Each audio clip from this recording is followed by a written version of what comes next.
क्या कह रहा है? मेरे साथ ही यार। तेरे साथ ही है तो कैमरा तो ऑन कर ले। Okay, Arunima is here. अपनी कहाँ है भाई? अपनी इज हेयर।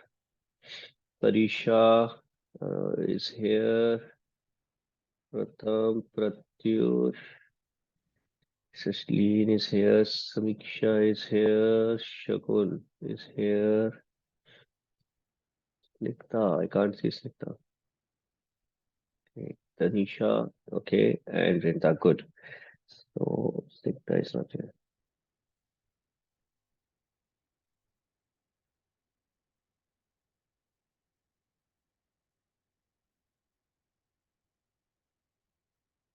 हाँ जी गाइस, तो शुरू करने से पहले एक दो बातें।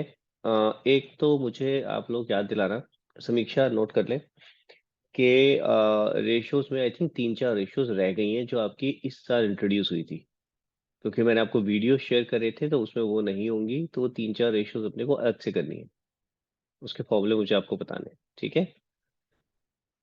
क्लियर है? तो वो याद रखना। अभी थोड़ा सा अभी इसका फ्लो बन रहा है कैश फ्लो का, तो मैं चाहता हूँ कि अब जैसे ये चल रहा है तो पहले एक करा लें थोड़ा सा, एंड उसके बाद फिर हम उसको वापस से पिकअप करेंगे। क्लियर है? तो मुझे याद दिला देना ये चीज। दूसरा, कौन कौन है जिसने अभी तक टेस्ट नहीं दिया इशू ऑफ शेयर का? अवनी ने देना है आज, राइट? उसके अलावा आप लोगों में से कौन है जिसने अभी तक इशू ऑफ शेयर का टेस्ट नहीं दिया है? सचलीन, आपने कब देना था बेटा? सर मैंने मंडे को बोला था बट मेरे को मॉर्निंग का लगा था तो टाइम मिसमैच हो गया था। ऐसे नहीं होता ना, उसके बाद मैं पूछो तो बता रहे हो, ये तो फिर आपको खुद आना चाहिए ना अपने अपने आप के, सर ऐसे ऐसे प्रॉब्लम हो गई कुछ। ये कब सर दोगे पेपर? मॉर्निंग में किया था, मेरे को पता नहीं था कि आपका नहीं पाएगा उससे। अच्छा, पेपर कब दोगे ये बताओ चलो। सर आज रात को कितने बजे? 9 o'clock। अवनी, आपने भी आज रात 9 बजे देना है? तो मैं 7 बजे दूंगी। 7 बजे देगी। तो अवनी, तूने अपने आप, जैसे मैंने लास्ट टाइम बताया था, आप लोगों ने अपने आप मुझे ट्रेस करना है, ठीक है? क्योंकि मैं उस समय कहीं और अपने बिजी होता हूँ किसी और काम में।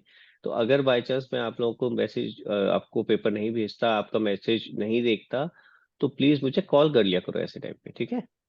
व्हाट्सएप करना ऑब्वियसली, ठीक है? व्हाट्सएप कॉल कर लेना। तो प्लीज लेकिन मेरे पीछे पड़ के मेरे से पेपर ले लेना, एंड मेक श्योर कि आज आप लोग पेपर दे रहे हो, ठीक है? और आंसर शीट मैंने समीक्षा को भेज दी थी, ठीक है? चेक कर लिए तूने अपने आंसर? यस कितनी समझ में आई? सर।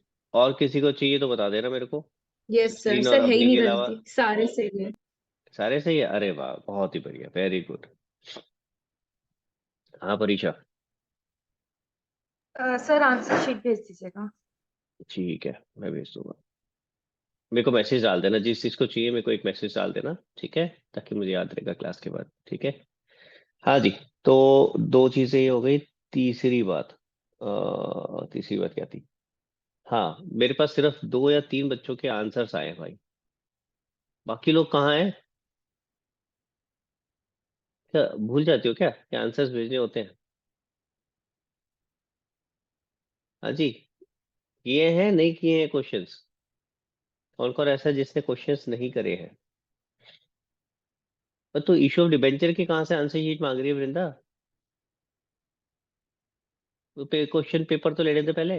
इशू ऑफ शेयर्स बोला था। हाँ जी। आप में से कौन कौन ऐसा है जिसने क्वेश्चंस नहीं करे हैं?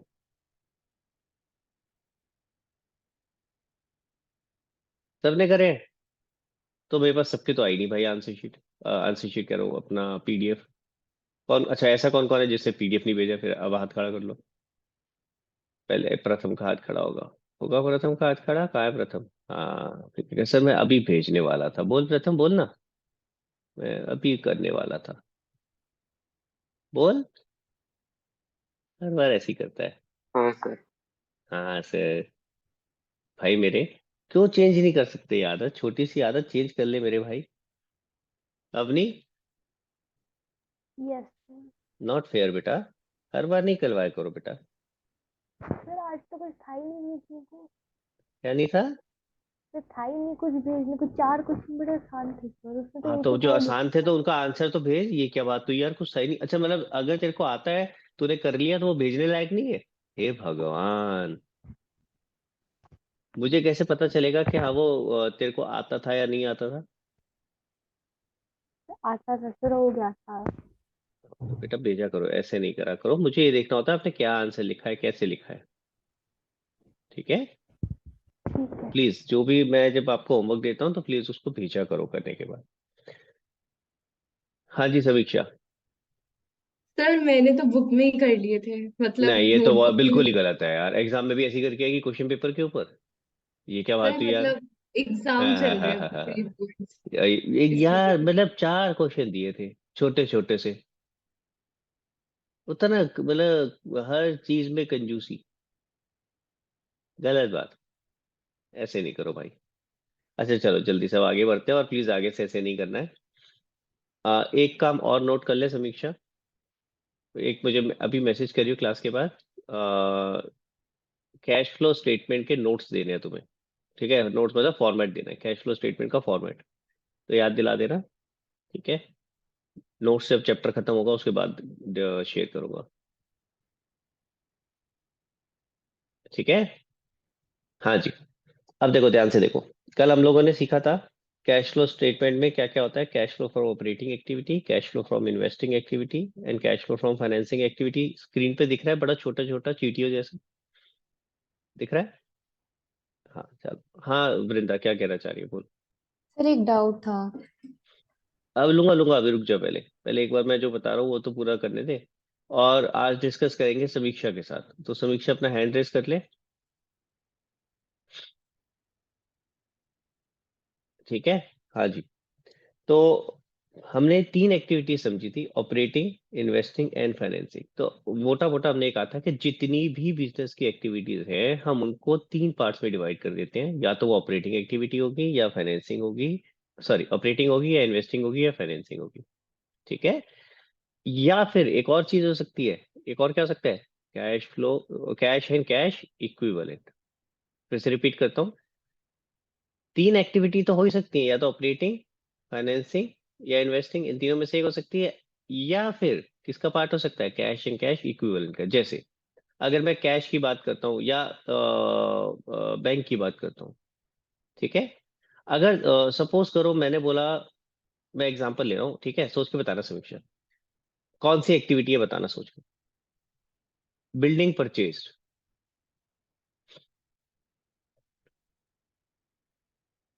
आवाज नहीं आ रही, अनम्यूट करो।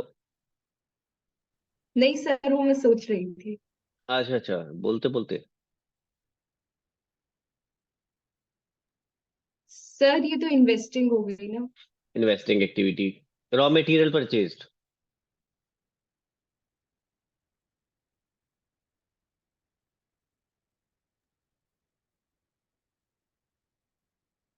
जल्दी, रैपिड फायर राउंड चल रहा है, यस सर। रॉ टेम्पर नहीं मटेरियल मिलेगा तेरे को। परचेज।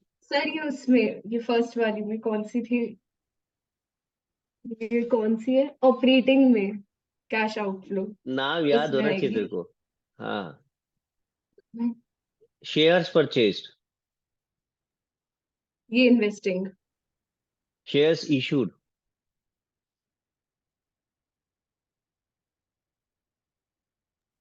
Share issued financing. फर्क समझ में आ रहा है? Yes sir. शेयर परचेज कर रहे हो तो आप किसी और कंपनी के शेयर कर रहे हो, तो आप पैसा वहां इन्वेस्ट कर रहे हो, तो इन्वेस्टिंग है। लेकिन अगर आप शेयर इशू कर रहे हो तो आप अपने शेयर इशू कर रहे हो। जब आप शेयर इशू करते हो तो आपको पैसे मिलते हैं, वो आप फाइनेंस करते हो, अपना बिजनेस फाइनेंस करते हो। ठीक है? क्लियर है? तो ये चीजें क्लियर होनी चाहिए, किसमें आती है। Amount deposited into bank.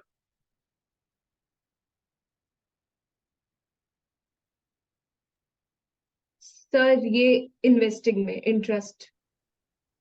मैंने इंटरेस्ट तो बोला नहीं है, हाँ। पहली बात तो ट्रांजेक्शन ही हाँ। चेंज कर दे, मैंने बोला इंटरेस्ट रिसीव्ड। क्या अच्छा। बोला मैंने? Amount invested in bank. हाँ मैंने पैसे बैंक में जमा करे। इन्वेस्टिंग ही होगी। हाँ। हाँ हाँ हाँ हाँ हाँ हाँ, इन्वेस्टेड वर्ड आ गया तो इन्वेस्टिंग ही होगी। ले मैं अमाउंट डिपॉजिटेड बोल देता हूँ, amount deposited into bank. Invested. Investing क्यों है? सर कहीं पे पैसे लगाए है ना। अच्छा। हाँ परीक्षा कुछ कह रही थी। सर ये वो नहीं आएगा नो फ्लो में, मतलब ओवरऑल तो फ्लो हुआ ही नहीं। हाँ जी, ये नो फ्लो का पार्ट आएगा, और ये चीज आपको आज सिखानी थी मेरे को। लास्ट मैंने होमवर्क तो दे दिया था, लेकिन ये पार्ट रह गया था, इसीलिए मैं आप लोगों के साथ डिस्कस कर रहा हूँ। और इसीलिए मैं मांग रहा था अवनी कि मेरे को भेज दे। नहीं नहीं सर, ये तो बहुत आसान था, मैंने कर दिया। पक्के गलत करे होंगे तूने ये वाले, 100%। क्योंकि ये पार्ट मैंने सिखाया ही नहीं था। देखो भाई, कैश भी कैश एंड कैश इक्विवेलेंट का पार्ट होता है, बैंक भी कैश एंड कैश इक्विवेलेंट का पार्ट होता है। तो जब पैसे मेरे कैश में से बैंक में जा रहे हैं, तो मेरी कोई एक्टिविटी नहीं हो रही। मेरा पैसा कैश एंड कैश इक्विवेलेंट में ही है ना। उसका एक पार्ट कम हुआ, दूसरा बढ़ गया। समझ आ रहा है? तो अगर कैश एंड कैश इक्विवेलेंट में एक आइटम कम हुई, दूसरी बढ़ गई, तो फिर तो मेरा फ्लो हुआ ही नहीं ना। पहले भी cash and cash equivalent 1 lakh था, अभी भी 1 लाख है। हाँ, उसके अंदर आपस में चेंज हो गया। पहले 1 लाख कैसे था? हो सकता है पहले 1 लाख सारा कैश था, अब सारा का सारा बैंक हो गया। But still it is cash and cash equivalent. तो कैश एंड कैश इक्विवेलेंट की मूवमेंट तो हुई नहीं। जब कैश एंड कैश इक्विवेलेंट की मूवमेंट होगी, तभी हमारा इनमें से तीन में से कुछ ना कुछ एक होगा ना यार। क्लियर हुआ? सो टोटल हमारे जितनी भी एक्टिविटीज है, ठीक है, जितनी भी एक्टिविटीज है, it can fall into 4 things. तीन तो है ही है, 4 एक्टिविटीज है हो गई टोटल। तीन तो है ही है आपकी। तीन कौन सी थी? Cash flow from operating activity, cash flow from investing activity, cash flow from financing activity, and cash and cash equivalent. आया समझ पे? क्लियर हुआ? तो अगर कोई movement with in cash and cash equivalent है, तो हम उसको बोलते हैं नो मूवमेंट या नो फ्लो, कि ना पैसा आया ना पैसा गया। हम यहाँ पे सिर्फ कैश की बात नहीं करते, हम बात करते हैं किसकी? कैश एंड कैश इक्विवेलेंट की। क्लियर हुआ? और आरव एंड आरव, तुमने तो लिए थे मेरे से वीडियो, तुमने तो देखे होंगे पहले, तो तुम्हारा हैंड क्यों नहीं रेस था? सर वो हमने उस चैप्टर की नोट देखी है। हाँ तो अभी आप इसकी नहीं देखी? कैश एंड ये कैश कैश क्या बोलते हैं यार, कैश फ्लो अभी स्टेटमेंट पेपर में की। आ ही नहीं था। अच्छा, पेपर तो में अभी आ ही देखा नहीं ही था। नहीं है? मुझे लगा देख चुके होगे यार तुम। हमने वो चैप्टर 3 की तो लिक्विडिटी लगी देखा था। अच्छा, चलो कोई बात नहीं। हाँ जी, आगे बढ़ते हैं फिर। क्लियर हुआ ये वाले बात सबको? तो इसलिए अब हमारे को ये जानना जरूरी है कि कैश एंड कैश इक्विवेलेंट में क्या आता है। दो आइटम तो मैंने बता दी, कैश और बैंक। उसके अलावा क्या आता है, तो जरा देखते हैं। देखो भाई, ये टोटल 6 चीजें हैं जो कैश एंड कैश इक्विवेलेंट में आती है। फोटो खींच लेना। टोटल 6 चीजें हैं जो ये कैश एंड कैश इक्विवेलेंट में आती हैं। सबसे पहला cash in hand. Cash in hand तो क्लियर है आपको, मेरे हाथ में जो कैश है, ठीक है। कैश एट बैंक, मेरे बैंक में जो कैश है, ठीक है, जिसको हम पहला और दूसरा क्या हो गया, कैश और बैंक पर आते हैं, सिंपल सरल भाषा में। ठीक है, क्लियर। तीसरा क्या है? Current investment. अब करंट इन्वेस्टमेंट देखा जाए तो किसका पार्ट है समीक्षा? बैलेंस शीट पे कहाँ आता है करंट इन्वेस्टमेंट? एसेट में। एसेट पे? कौन से एसेट करंट में आता है? एसेट। Current asset. और मैंने आपको कल जब बताया था एक आसान तरीका याद करने का, तो देखो क्या बताया था, कि ऊपर की जो दो आइटम है, शेयर होल्डर फंड और नॉन करंट लायबिलिटी, ये आती है कहाँ पे? फिक्स ये फाइनेंसिंग एक्टिविटी में। और नॉन करंट एसेट कहाँ आता है? इन्वेस्टिंग में। और जो बाकी करंट एसेट करंट लायबिलिटी बचे, वो किस में आते हैं? ऑपरेटिंग में। सो आइडियली ये कहाँ आना चाहिए इसके हिसाब से? ऑपरेटिंग। Operating activity. लेकिन अब आप सीखने वाले हो कुछ एक्सेप्शन है। ये जनरल रूल था, ठीक है, अब इसके कुछ एक्सेप्शंस आएंगे। तो एक आम आसान तरीका मैंने बता दिया, अब इसमें कुछ एक्सेप्शंस है जिनको ध्यान रखना है। ठीक है। पहला एक्सेप्शन आ गया करंट इन्वेस्टमेंट। करंट इन्वेस्टमेंट है तो करंट एसेट, तो आना चाहिए किसमें?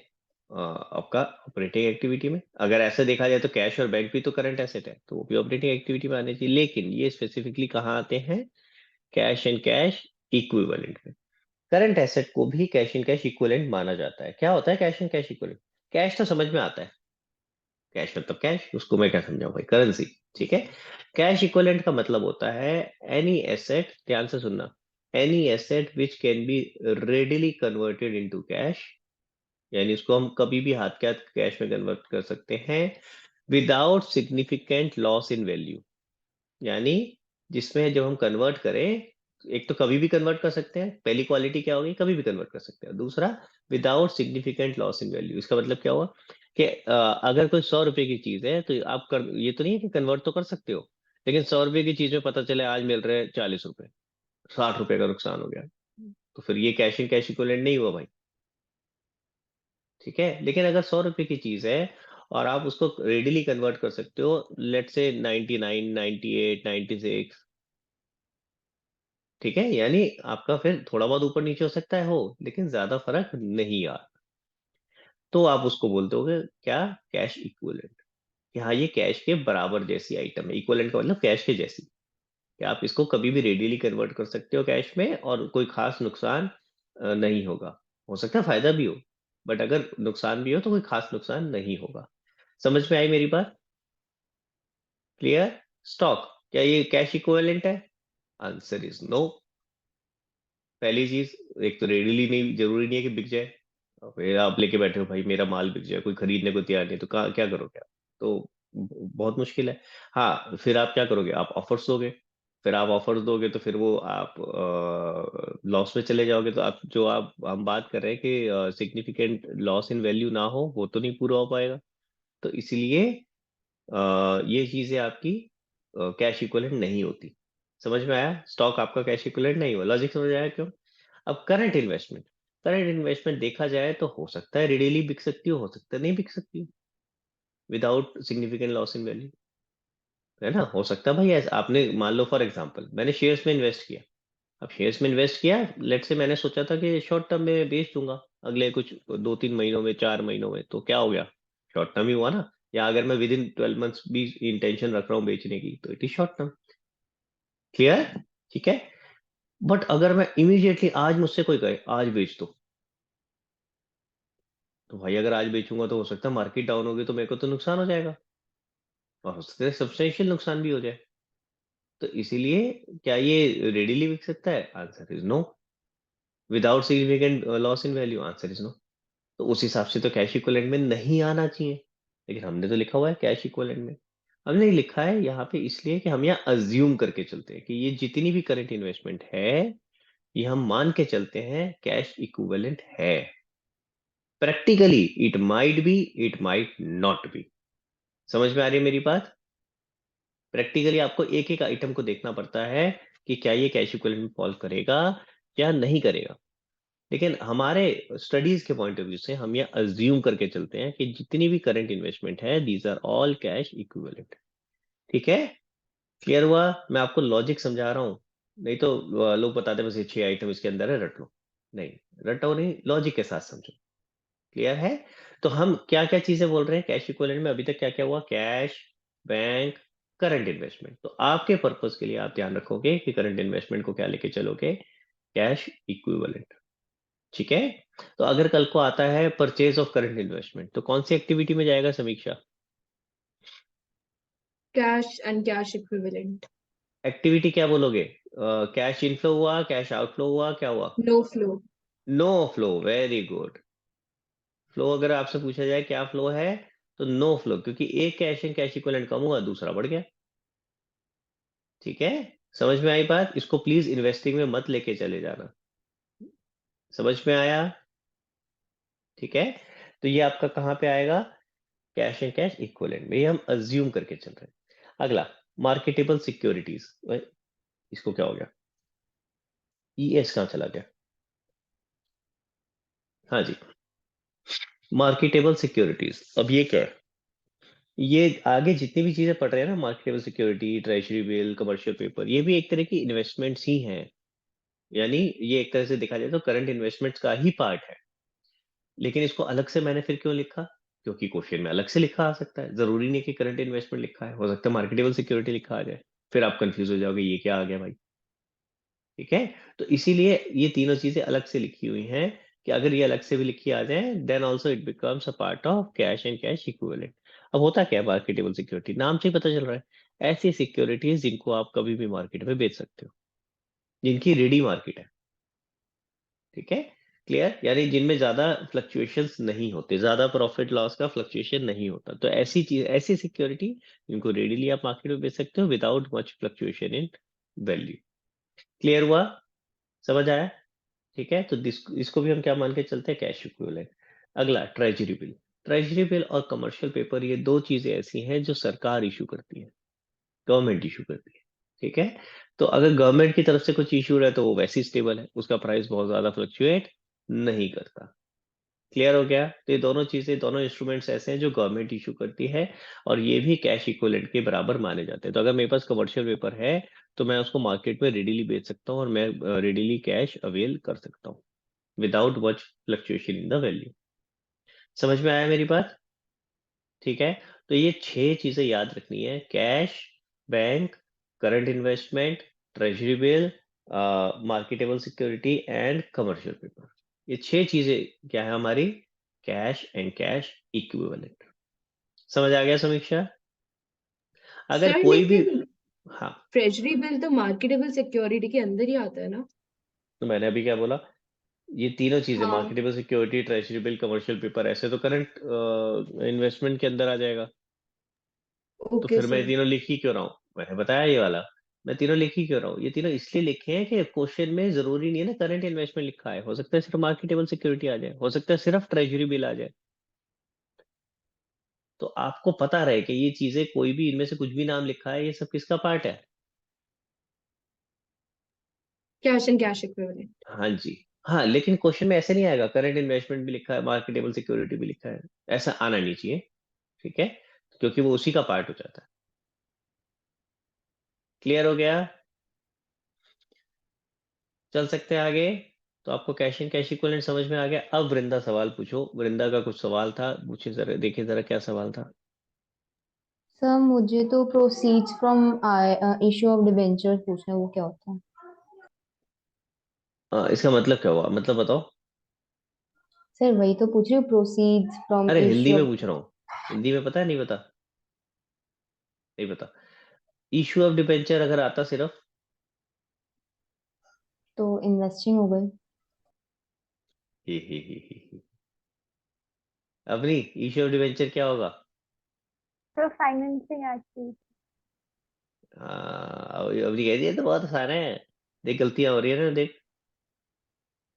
तेरा गलत नहीं हुआ, वरिंदा का हुआ, फाइनेंसिंग एक्टिविटी है, बट मैं ये बता रहा हूँ ये गलतियां होती हैं भाई। ये ना शुरू शुरू में आदत नहीं होती अपने को, तो शुरू में ध्यान देना है इन चीजों का। मैंने अभी थोड़ी देर पहले भी बताया था। इशू ऑफ डिबेंचर में क्या कर रहे हो आप? डिबेंचर इशू कर रहे हो यार। अगर आप डिबेंचर इशू कर रहे हो तो देख, आसान तरीका बता रहा हूँ Vrinda. Easiest way out is this, easiest way is this. Balance sheet को इमेजिन करो और देखो कि ये किस हेडिंग में आ रहा है। ठीक है, आपने बोला इशू ऑफ डिबेंचर, कहाँ आता है Vrinda? Non current liabilities. Non current liability किसका पार्ट है? फाइनेंसिंग फाइनेंसिंग एक्टिविटी का। एक्टिविटी। ऐसे याद रखो, जो ऊपर है, जो ऊपर वाली चीज है दिस इज फाइनेंसिंग, जो नीचे non non current asset this is investing. ऊपर फाइनेंसिंग, नीचे इन्वेस्टिंग। समझ आई बात? क्लियर हो रहा है? ठीक है, यस सर। तो अब आपने बोला था proceeds from issue of debenture. Proceeds का मतलब होता है पैसे आना। इश्यू, जब डिबेंचर इशू किया उससे पैसे आए, अब बताओ क्या हो गए? फाइनेंसिंग एक्टिविटीज होगी। क्लियर हो गया? और क्या होगा, इनफ्लो आउटफ्लो? इनफ्लो। हाँ। अब आपके पास अगर क्वेश्चन आता है, जो क्वेश्चंस आपने करे, तो उसमें आपको ऐसे लिखने चाहिए: cash inflow from financing activity. दो तरीके से क्वेश्चन आ सकता है, एक तो आ सकता है सिर्फ एक्टिविटी आइडेंटिफाई करने का, ये फाइनेंसिंग है, इन्वेस्टिंग है, या ऑपरेटिंग है। क्लियर? दूसरा आ सकता है, बताओ इनफ्लो है, आउटफ्लो है, या नो फ्लो है। तो क्वेश्चन ध्यान से पढ़ना, क्वेश्चन ने क्या पूछा है। ठीक है, समझ आ गई मेरी बात? चल सकते हैं आगे? ओके, अब जरा ध्यान से देखते हैं। पहले वापस आते हैं जो हमने सीखा था। मैंने आपको बताया ये 3 तरह की एक्टिविटीज हो सकती हैं। ठीक है, तीनों तरह की एक्टिविटीज, फॉर एग्जांपल जैसे ऑपरेटिंग एक्टिविटी थी, इसमें कुछ इनफ्लो है, कुछ आउटफ्लो है। आपने जो भी इनफ्लो है, आउटफ्लो, वो लिखा। लिखने के बाद इनको आपस में नेट किया तो आपके पास एक फिगर आ जाएगी। इस फिगर को हम क्या बुलाएंगे, Sameeksha? Net very good. Net flow. Net cash flow किसका? नेट पूरा बोलो। Cash flow of operating activities. Very good, समझ में आ रहा है। देखो अगर कोई cash inflow from operating activity था, cash outflow from operating activity था, उन्हें आपस में एडजस्ट कर दिया तो क्या आ गया हमारे पास? Net cash flow from operating activity. इसी तरह से इन्वेस्टिंग में जो भी हमारे पास कैश इनफ्लो आउटफ्लो था उसे एडजस्ट कर दिया तो क्या आ गया? Net cash flow from investing activity. और इसी तरीके से फाइनेंसिंग एक्टिविटी में जो भी कैश इनफ्लो आउटफ्लो था उन्हें एडजस्ट कर दिया तो क्या आ गया? Net cash flow from investing activity. Are you with me? यहां तक समझ में आया? क्लियर हुआ? जब इन तीनों को हमने टोटल कर दिया, ये यहाँ टोटल कर दिया, तो हमारे पास क्या आ गया? Net cash flow during the year. पूरे साल में कितना कैश फ्लो हुआ, ठीक है। और उसके अंदर अगर हमने opening cash and cash equivalent add कर दिया तो हमारे पास क्या आ जाएगा? Closing cash and cash equivalent. ये मैंने लास्ट टाइम लॉजिक समझाया था। अगर ओपनिंग कैश मेरे पास 1 लाख रुपए है, ड्यूरिंग द ईयर मैंने 4 और कमाए, तो अब कितने हो गए? 5 लाख। समझ आया? क्लियर हुआ? हाँ जी। अब एक एक दो और इम्पोर्टेंट बातें। जब आप ये नेट निकाल रहे हो तो this net can be negative also. हो सकता है आपने कैश जितना आपके पास इनफ्लो आया उससे ज्यादा आउटफ्लो आपने कर दिया ड्यूरिंग द ईयर। सर ये कैसे हो सकता है? बताओ भाई समीक्षा, ये कैसे हो सकता है कि हमने आउटफ्लो ज्यादा कर दिया? पैसा आया कहाँ से? नेगेटिव कैसे हो गया? सर रिटेन्ड अर्निंग अगर बिजनेस के पास पहले की है तो कैश की अगर वो बात वो कर रहे हैं यूज अभी। कर रहे हैं। कैश की बात कर सर रहे हैं तो बोरो। कैश, आप अच्छा। कैश के पॉइंट ऑफ व्यू से बात बताओ। रिटेन्ड अर्निंग आप जो बात कर रहे हो, ऐसे तो मैं बहुत सारे एसेट्स पड़े हैं मेरे पास, but is it in the form of cash? May और मे नॉट बी। सो हम कैश के पॉइंट ऑफ व्यू से बात करते हैं कि कैश इनफ्लो और कैश आउटफ्लो हम बात कर रहे हैं ऑपरेटिंग का। पहले लॉजिक समझते हैं। हम कह रहे हैं ऑपरेटिंग एक्टिविटी में कैश इनफ्लो जो आया, ठीक है, उससे ज्यादा कैश आउटफ्लो था। पहली बात, ऐसा हो सकता है क्या? सर आपने कहा हो सकता है तो हो अरे सकता है। यार, मैं ऐसे तो नहीं अब ये थोड़ी ना हुआ, मैंने कुछ बोल दिया तो अब तो वो हो ही सकता है। अपने आप खुद सोच के बताओ, क्या ऐसा हो सकता है? आपके सामने है ना, इनफ्लो किस किस चीज से, आउटफ्लो किस किस चीज से है। हम्म, तो क्या कैश आउटफ्लो कैश इनफ्लो से ज्यादा हो सकता है इन ऑपरेटिंग एक्टिविटी? सर हो सकता है। हाँ। हो सकता है। कैसे कैसे हो सकता है? क्योंकि हो सकता है, देखो हमने जो सेल करी हो उधार पे ज्यादा करी हो, क्रेडिट पे ज्यादा करी हो ड्यूरिंग द ईयर, और हमने पेमेंट कैश में ज्यादा करी हो। समझ आ रहा है? तो हो सकता है during the year cash outflow ज्यादा हो as compare to cash inflow. अब फिर दिमाग में एक सवाल आना चाहिए, सर ये पैसा आएगा कहाँ से?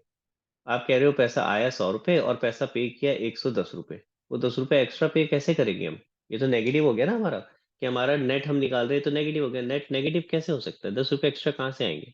तो बता सकते हो 10 रुपए एक्स्ट्रा कहाँ से आएंगे? सर मे बी बोरोइंग हो बैंक से। हाँ, यानी ये हो सकता है कि आपने किसी और एक्टिविटी में कैश इनफ्लो ज्यादा किया हो सकता है ना। इन्वेस्टिंग एक्टिविटी, फाइनेंसिंग एक्टिविटी, वहां का कुछ एक्स्ट्रा पैसा हो जो आप यहाँ पे यूज कर रहे हो। बिल्कुल हो सकता है। एक और भी चीज हो सकती है, हो सकता है मेरे पास पुराना कैश पड़ा हो, यानी opening cash and cash equivalent हो। आ रही है बात समझ में? क्लियर? तो इसलिए ये नहीं, मतलब ये नहीं कि ये पॉजिटिव आएगा, ये नेगेटिव भी आ सकता है। नेट कैश इनफ्लो या आउटफ्लो कुछ भी हो सकता है। सेम चीज यहाँ भी हो सकता है, ये पॉजिटिव भी हो सकता है और ये नेगेटिव भी हो सकता है। Are you with me? ठीक है। सिमिलरली फाइनेंसिंग एक्टिविटी में पॉजिटिव भी हो सकता है और नेगेटिव भी हो सकता है। और जब आप final net cash flow during the year निकालोगे, वो भी पॉजिटिव भी हो सकता है या नेगेटिव भी हो सकता है। जैसे अगर मैं ये बोलूं, मेरे पास साल के शुरू में 1 लाख थे, वो तो क्या हो गया? Opening cash and cash equivalent, जैसे अगली वाली लाइन आइटम है। और पूरे साल में मेरे पास नेगेटिव कैश फ्लो हुआ 20,000 का, यानी मेरे पास नेट आउटफ्लो हुआ 20,000। ठीक है। तो साल के एंड में कितने बच गए समीक्षा?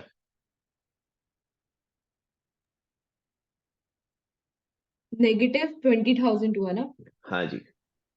मतलब 1 लाख तो पूरे खर्च ही कर दिए होंगे। नहीं नहीं यार, अब फिर अच्छा। से दोबारा बोलता हूँ। मतलब पॉजिटिव में होता तो जल्दी समझ में आ जाता है। फिर चलो दोनों एग्जांपल लेते हैं। मेरे पास साल के शुरू में 1 लाख थे, और टोटल मेरे पास पूरे साल में 50,000 और आए। 1,50,000। तो एंड में कितने बचे? 1,50,000। मेरे पास साल के शुरू में 1 लाख थे और मैंने नेट 20,000 रुपये खर्च कर दिए। 80,000। समझ आया? तो जो नेट आपका फ्लो है, net flow can be positive as well as negative. समझ में आ रही है वाली बात? क्लियर हो गया सबको? ठीक है, तो it can be positive, it can be negative, लेकिन कैश एंड कैश इक्विवेलेंट का ओपनिंग और क्लोजिंग बैलेंस हमेशा पॉजिटिव होगा, वो नेगेटिव नहीं हो सकता, क्योंकि वो तो कैश का बैलेंस है। कैश नेगेटिव नहीं हो सकता, कैश का फ्लो पॉजिटिव या नेगेटिव हो सकता है। क्लियर हुआ? हाँ ससली। सर अगर नेट कैश फ्लो नेगेटिव है तो फिर वो opening cash and cash equivalent से कम होगा। ऑब्वियसली कम होगा, उससे ज्यादा हो गया तो हमारा क्लोजिंग कैश नेगेटिव हो जाएगा, जो कि हो नहीं सकता। आप ओके पैसा सीधी सी बात है, अगर आप कह रहे हो मैंने 2,000 रुपये खर्च कर दिए, तो करोगे कहाँ से? अपने वॉलेट में से ही करोगे ना। जब आपके वॉलेट में 2,000 है ही नहीं तो कहाँ से करोगे? ठीक है ना? तो जो भी नेगेटिव कैश अपना कैश फ्लो है, वो negative cash flow has to be less than the opening cash in cash equivalent, it can not be more than that. Clear हुआ? सर ठीक ऐसा है। हो सकता है ओपनिंग बैलेंस 1 लाख है लेकिन सारे एक्सपेंसेस हो गए 1,50,000। यही तो मैंने अभी आपको समझाया, कैसे हो सकता है ये? सर नहीं, आपने तो कहा कि 20,000 जो है एक्सपेंसेस है, तो 80,000 हमारे पास क्लोजिंग बच गया। इसमें तो -50,000 क्लोजिंग बचेगा, नहीं हो हो सकता सकता है ना, ऐसा? नहीं हो सकता, यही तो अभी ससलीन का यही तो सवाल था, मैंने यही तो ओके। आंसर दिया। कैसे नहीं हो सकता?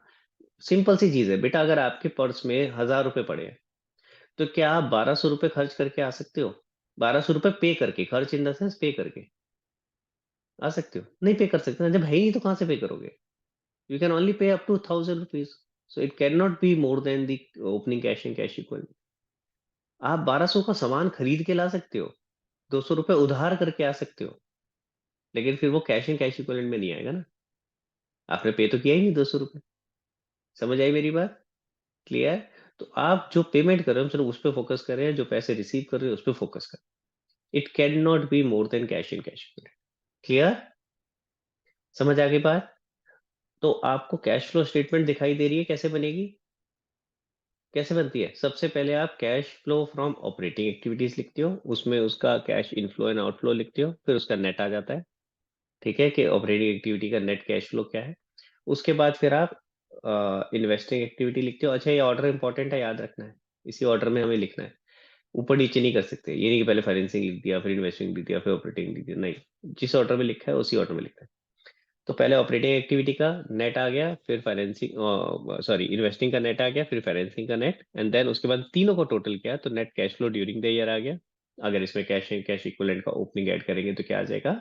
Closing cash cash equivalent. समझ आ गया कैश फ्लो स्टेटमेंट कैसे बनती है? थोड़ा थोड़ा लग रहा है this is a summary of your cash transactions, जो कि या मैं बोल सकता हूँ summary of cash book. Cash book में ये तो सारी चीजें होती हैं, ओपनिंग कैश होता है, उसके बाद ड्यूरिंग द ईयर कैश की मूवमेंट होती है, फिर क्लोजिंग कैश आ जाता है। क्लियर हुआ? यहाँ तक समझ में आया? अब मजे की बात, अगर मैं कहूँ जितना मैंने अभी आपको बताया ये सारा क्या है, this is called direct method, this is direct method. जो आप ये कैलकुलेट कर रहे हो कैश फ्लो स्टेटमेंट, जो आपने ये अभी बना के देखी, this is what, this is direct method. ठीक है? और मैं अगर आपसे कहूं कि मजे की बात, डायरेक्ट मेथड आपके कोर्स में नहीं है, तो कैसा सा लगेगा? कैसा लग रहा है समीक्षा? अपने मन की बात बताओ। सर ठीक है, अब तो हो गया था याद वैसे। समीक्षा कह रहे ठीक है अब तो हो गया था, लेकिन अवनी के मन में पता क्या रहा है? सर फिर हमारा टाइम क्यों वेस्ट किया, क्यों कराया हमें ये? है ये ना अवनी, है ना?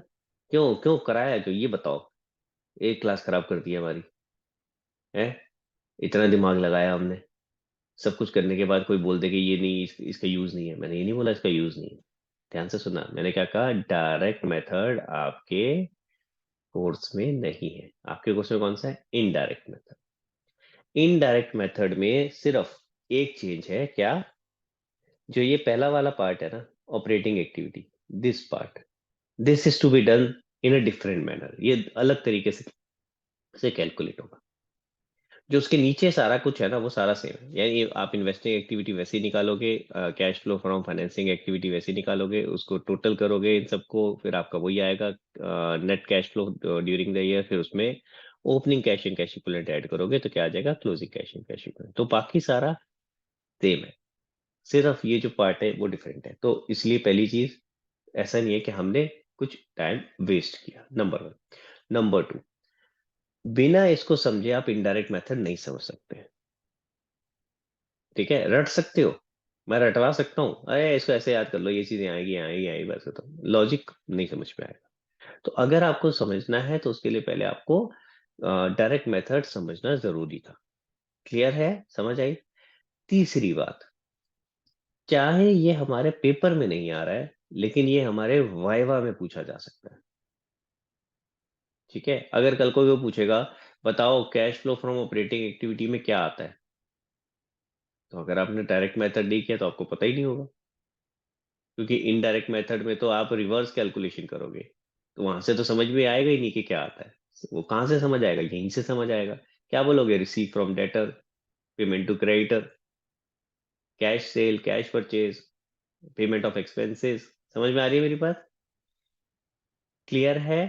तो इसीलिए इन 3 रीजंस की वजह से हमें ये समझना जरूरी था। मैं रिपीट कर रहा हूँ, 3 रीजन क्या थे। पहला रीजन, 99% आपका सेम रहने वाला है, सिर्फ ऊपर का पार्ट चेंज होगा, कैश फ्लो ऑपरेटिंग एक्टिविटी। दूसरा रीजन, जो क्या ये इनडायरेक्ट मेथड है वो तभी समझ में आएगा जब आप पहले डायरेक्ट समझ लो।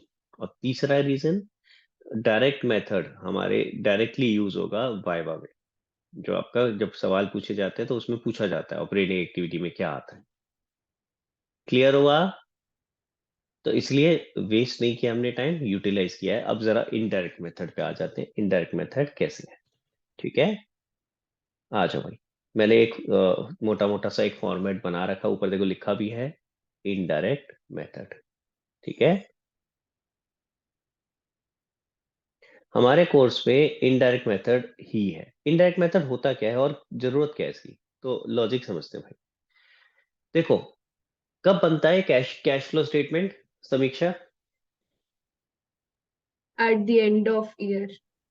At the end of the year. ठीक है, कब बनता है, at the end of the year. At the end of the year भी कब बनेगा, जब आप ऑलरेडी बैलेंस शीट और स्टेटमेंट ऑफ P&L बना चुके हो।